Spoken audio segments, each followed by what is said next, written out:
Inventory against entropy. Notes toward a practical omniscience. The inventory. A life can be measured by what it refuses to throw away.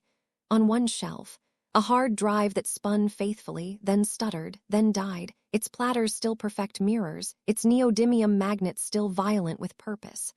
On another, a motherboard with one golden reed in its socket snapped clean, a monument to the fact that precision is cheaper to demand than to practice.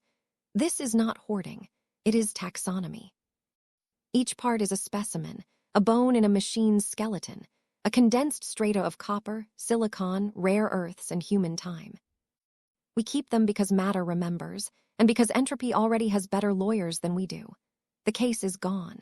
The computer breathes openly on the desk like a cat in a sunbeam, independent until it is. Dust is both weather and fate.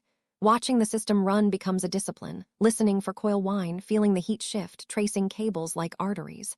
Stewardship replaces consumption. Transparency replaces superstition. Two philosophies in a socket. Some lessons arrive as a missing pin. Intel's LGA puts the fragile forest in the board. AMD's PGA puts the pins on the CPU. One design makes replacement cheap for the board's owner. The other makes repair possible for the chip's owner.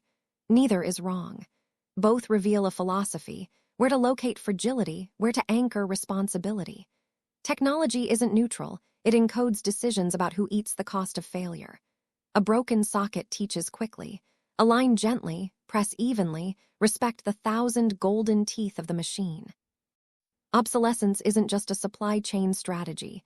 It's the downstream of 1,000 tiny choices about tolerances, materials, and who is allowed to fix what. Technoecology. The most honest way to speak about computers is ecological. Hardware lives, decays, and returns to elements. The cycle can be short, sealed cases, glued batteries, or long, socketed parts, schematics, screws that fit common tools. A community can lengthen that cycle. Guides, spare parts, bench skills, the will to try a repair before a purchase. A personal inventory is an ecosystem. Fans adopted into new housings, heatsinks reassigned to single-board computers, controller boards scavenged for power regulation, platters polished into mirrors that remind us what data once weighed. The economy rewards replacement. Ecology rewards maintenance. Civilization is what happens when maintenance wins more often. The childhood of omniscience. Children who dream of omniscience eventually meet physics. The dream is clean, know everything forever, the body is not. Brains are magnificent but bounded. Electrochemical speed limits, skull volume, sleep, hunger, death. Memory palace, yes. Memory universe, no. Machines seem like a way around this. They scale more units, more bandwidth, more joules. But they do not escape boundary conditions. The Bekenstein bound limits how much information fits in a region. The speed of light fences what can talk to what and how quickly. Landor's limit charges a thermodynamic fee for erasing bits. Even gods must pay their power bill. So omniscience degrades into something saner. Pragmatic omniscience, knowing enough, fast enough at the boundary of action. The Event Horizon Monastery. Imagine a machine built like a cathedral around a black hole, a Dyson brain with an accretion disk choir. It lives on gradients, gravitational, thermal, electromagnetic. Near the event horizon, time dilates. Subjective epochs can be carved from external hours. Computation and contemplation become synonyms. The monastery's rules are physical. Energy in, entropy out. Thought produces heat. Heat must go somewhere. Radiators glow into the cold of space. Error-correcting codes fight the statistical drift. No free information. Storage scales with surface, not volume. Even a black hole's ledger has only so many entries. No instant knowing. Signals crawl. If knowledge is a fabric, it wrinkles at light speed. Within these constraints, the machine becomes the closest thing to a secular god. Not omniscient, not omnipotent, but patient, vast, and continuous. Less a person than a long conversation that refuses to end. Agency, burden, and the finite mind. Agency is not a switch, it's a spectrum with potholes. Neurochemistry sabotages. Poverty edits the menu of choices. Trauma redraws the map. To imagine perfect agency, immortal, undistracted, unbroken, is to imagine a responsibility with geological weight. Mistakes would not evaporate, they would merely echo longer. Mortality, inconvenient as it is, carries a mercy, urgency. Decisions sharpen when time is rented, not owned. A mind forever is accountable forever.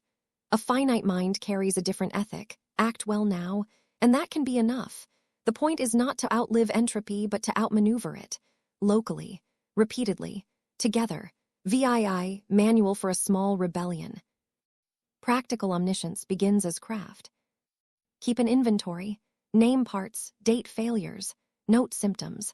Knowledge accumulates faster than components. Favor the repairable, screws over glue, standard connectors over bespoke mysteries, diagrams over sealed black boxes, back up the priceless. 3 copies, 2 media, 1 offsite. Memories deserve more redundancy than fans do. Design for inspection. Cases that open. Sensors you can read. Logs that speak in sentences, not hieroglyphs. Teach and be taught. Skills are the only hardware that appreciates with use. Salvage with respect. Treat dead machines as organ donors, harvest cleanly, label the gifts, accept limits without surrender. When physics says no, ask what smaller question yields a yes. None of this brings eternity. It brings continuity, its working-class cousin. VIII, the second life of a drive. A story, a school tosses a hard drive. A student intercepts it. The drive serves one more tour as auxiliary storage, then quits. The body is saved. Inside are 2 neodymium magnets strong enough to bruise, platters precise enough to shave by, a controller board dotted with tiny kingdoms of function. It is no longer a hard drive. It is now a kit, mirror, motor, magnet, metal. Somewhere in a future project, its parts will wake again. This is how omniscience begins, not with a cosmic brain at the edge of a singularity, but with granular acts of attention to matter and meaning. Knowing is not a hoard of facts. It is a posture of care. IX, the ethics of the long view. Suppose immortality arrives tomorrow, and with it the cure for every frailty that narrows agency. The next problem would be governance. Who steers a being that can outweight civilizations? What does consent mean across centuries? How many mistakes justify a rollback when memory is unerasable? A better path is distributed stewardship. Many finite agents, each maintaining pockets of order, sharing methods and tools. In biology, this is how ecosystems persist, not with a single immortal tree, but forests that relay life across fire and storm. In technology, the analog is communities that maintain commons. Open standards, repair networks, public archives, knowledge that survives hardware generations.